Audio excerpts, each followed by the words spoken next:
Assalamualaikum warahmatullahi wabarakatuh. Bismillahirrahmanirrahim.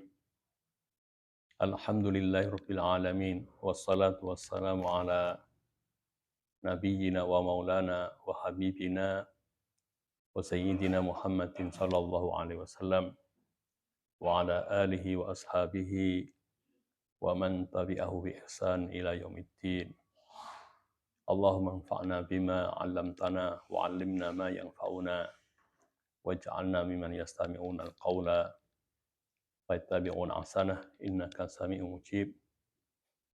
Rabbi israh li sadri wa yassir li amri wahlul 'uqdatam min lisani yafqahu qawli amma ba'd.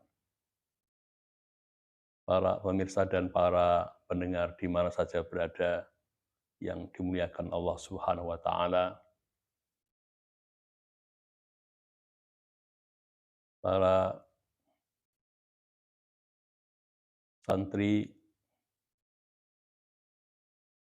santri online dan para hadirin serta hadirat sekalian yang dimuliakan oleh Allah Subhanahu wa taala. Marilah dalam kesempatan ini kita bertemu kembali dalam pengajian online kita yang insya Allah dalam kesempatan ini kita akan membahas dengan tema yaitu apa pelajaran hebat yang bisa kita petik dari kisah masuk Islamnya Amirul Mukminin yang pertama yaitu Abu Bakar Siddiq radhiyallahu anhu. Para pemirsa dan para pendengar semua yang dimuliakan oleh Allah Subhanahu wa taala.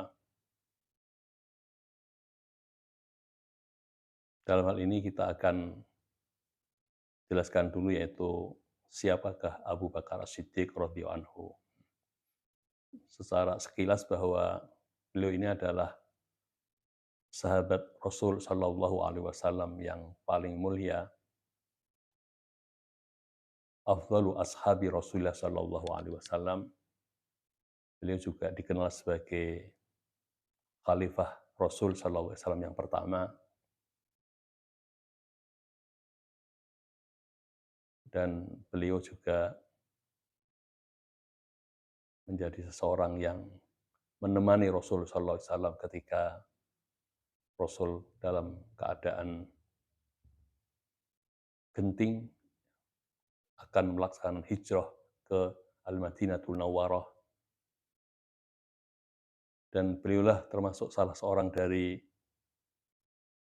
yaitu Al-Asyar Al-Mubasysyirin bil Jannah, 10 sahabat Nabi yang diberikan kabar gembira akan dijanjikan oleh Allah untuk masuk surga Allah Subhanahu wa taala. Begitu pula beliau adalah awwalu man amana billahi wa rasulihi minar rijal ahrar, yaitu dia adalah seorang laki-laki merdeka yang pertama kali menerima agama Islam dan juga menunjukkan ketaatan kepada Allah dan Rasul-Nya. Para pemirsa dan para pendengar semua yang dimuliakan oleh Allah Subhanahu wa taala.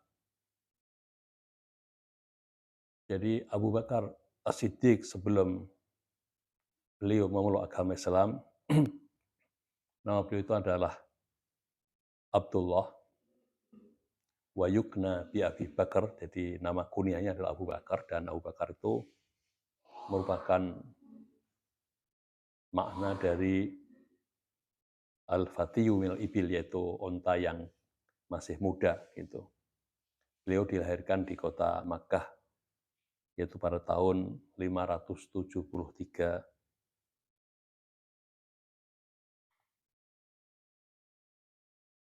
Masehi gitu, fi Makkah Al-Mukarramah ba'da Maulidin Nabi Muhammad sallallahu alaihi wasallam bi amaini wa asyhur. Jadi 2 tahun dan beberapa bulan setelah lahirnya Nabi Muhammad SAW, lahirlah Abu Bakar As-Siddiq.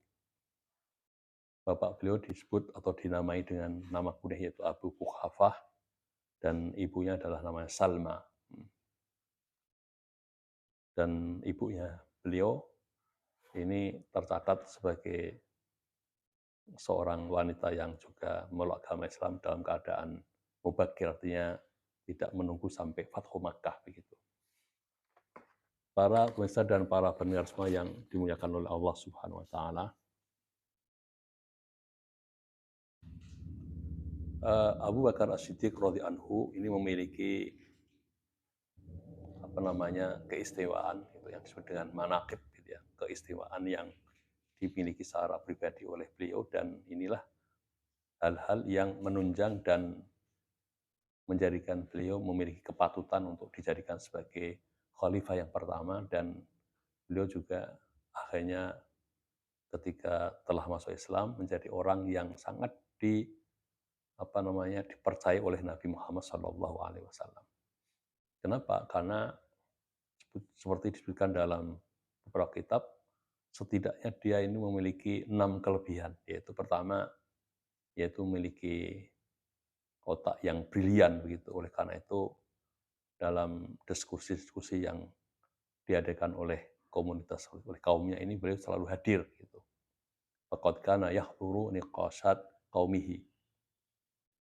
Beliau juga dikenal sebagai orang yang ngerti dan alim tentang hal-hal yang berkaitan dengan nasab atau keturunan, dan juga hal-hal yang berkaitan dengan suku Quraisy atau suku Arab secara umum. Beliau juga dikenal sebagai orang yang pandai melakukan diplomasi ataupun melobi gitu, karena hal ini diilhami dengan beliau sebagai seorang bisnismen, orang yang lihai dan pandai dalam berdagang, sudah melakukan negosiasi gitu ke beberapa tempat, ke beberapa daerah itu. Nah, di samping beliau juga memiliki jiwa-jiwa leadership riyasah gitu ya.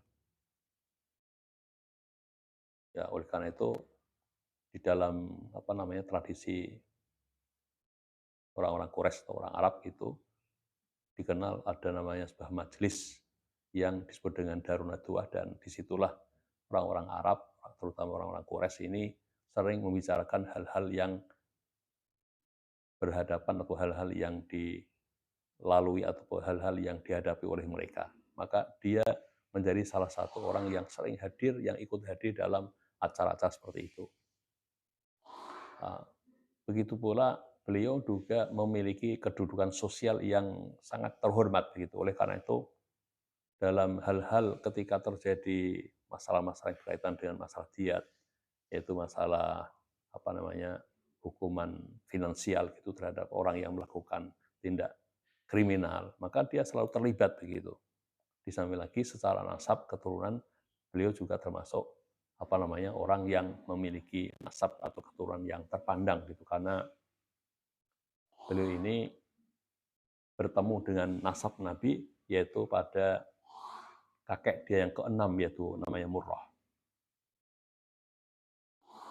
Para pemirsa dan para pendengar semua yang dimuliakan oleh Allah Subhanahu wa taala,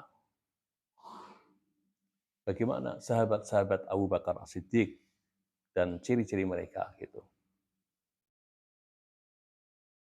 Seperti kita ketahui bahwa seseorang itu akan selalu berkumpul gitu atau bertemu dan bersahabat dengan orang-orang yang memang memiliki karakter dan sifat-sifat yang mirip, yang sama begitu. Oleh karena itulah sahabat-sahabat beliau ketika beliau sebelum masuk Islam ini adalah seperti Utsman bin Affan, Abdurrahman bin Auf, Az-Zubair ibn Awam, Sa'ad bin Abi Waqqas, Thalhah bin Ubaidillah, dan mereka semua itu adalah para sahabat Abu Bakar As-Siddiq radhiyallahu anhu. Dan seperti kita ketahui bahwa Utsman bin Affan, seperti Abdurrahman bin Auf dan juga Az-Zubair ibn Awam, mereka semua ini adalah para pebisnis gitu, orang-orang yang lihai dalam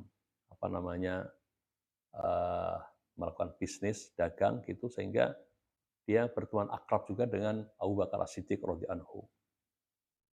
Sedangkan Sa'ad bin Abi Waqqas adalah orang yang dikenal orang yang memiliki kedudukan yang sangat istimewa di tengah-tengah masyarakat, dan oleh karena itu dia juga bersahabat kental dengan Abu Bakar As-Siddiq radhiyallahu anhu. Sedangkan Tolha bin Ubaidillah ini merupakan orang yang memiliki hubungan nasab, hubungan keluarga dekat dengan Abu Bakar As-Siddiq radhiyallahu anhu.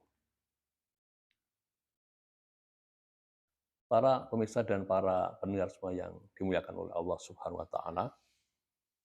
Kemudian apa hubungan Abu Bakar As-Siddiq dengan Nabi Muhammad SAW sebelum Islam? Jadi sebelum beliau memeluk agama Islam, Abu Bakar As-Siddiq ataupun Nabi Muhammad SAW ini adalah dua orang yang dikenal memang aktif dalam dunia bisnis, dua dagang begitu. Nah, seperti kita ketahui bahwa Nabi Muhammad dulu dipercaya oleh Siti Khadijah untuk melakukan atau mendagangkan harta dan melanjutkan dan mengurusi perniagaan yang telah dilakukan oleh yaitu Siti Khadijah binti Khuwailid. Dan Abu Bakar Siddiq sendiri dia aktif dalam dunia bisnis tadi. Sehingga antara keduanya itu memiliki sifat-sifat yang hampir mirip gitu. Bahkan sebagian ulama mengatakan seperti ini, dua orang yang kembar begitu. Jadi kan akrab ila tau'amah gitu. Jadi dia sepertinya mendekati seperti saudara kembar begitu.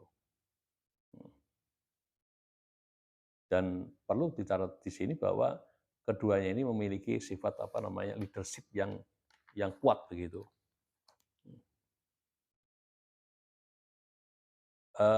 Para pemirsa dan para pendengar semua yang dimuliakan oleh Allah Subhanahu wa taala. Seperti kita ketahui bahwa Nabi Muhammad SAW ini sebelum beliau masuk Islam, yaitu Abu Bakar As-Siddiq masuk Islam, dan juga sebelum Nabi Muhammad diangkat oleh Allah sebagai Nabi, ini sudah memiliki persahabatan yang kuat begitu. Jadi memiliki pertemanan yang kuat, yang intim begitu, sehingga satu dengan itu saling juga curhat, ya, menyampaikan curhat hati, hal-hal yang berkembang dan yang terjadi di kalangan bangsa Arab, terutama khususnya bangsa suku Quraisy, ini saling menyampaikan begitu. Nah, oleh karena itu, ketika Nabi Muhammad SAW menyampaikan